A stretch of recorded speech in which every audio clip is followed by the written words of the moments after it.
The young man stood tall at the podium. No teleprompter, no scripts. Cameras clicked, journalists murmured, but he stared straight ahead. "Today," he began, "I pull off your masks." The hall fell silent. "You call me a young military leader, a dangerous radical, an anti-Western dictator. But I am not those things. I am truth. And this time, you cannot turn off your microphones. You cannot edit my words, because the world you monopolized no longer exists. Millions will hear me now, without your filters, without your lies." At just 34, he carried the weight of a continent on his shoulders and the anger of centuries in his chest. "I grew up watching Africa on your screens. Children with flies, dry lands, death. Always hunger, always war, always chaos. You told us, this is Africa. And we believed you.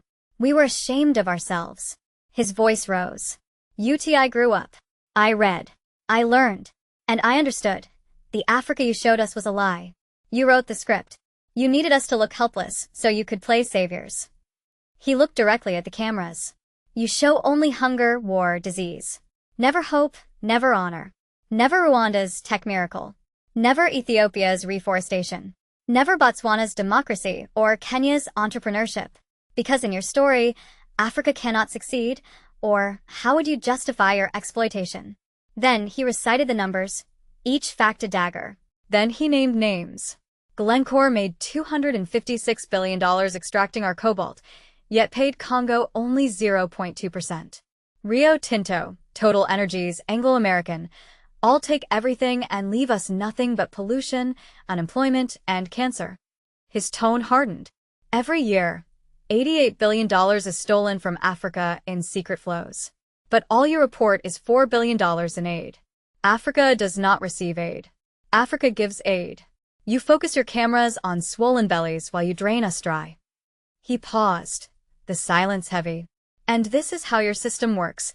Corrupt our leaders, make one-sided deals, control infrastructure only where it serves you, arm private militias to silence protests, bribe journalists to sell your version of reality." Then he exposed the powers behind the masks. France still bleeds us through the CFA franc, taking $500 billion a year from 14 African nations. Britain launders our stolen wealth through London's offshore havens. America builds military bases across our continent to control our resources under the guise of security. And China? The new player, trading ports and land for debt and influence.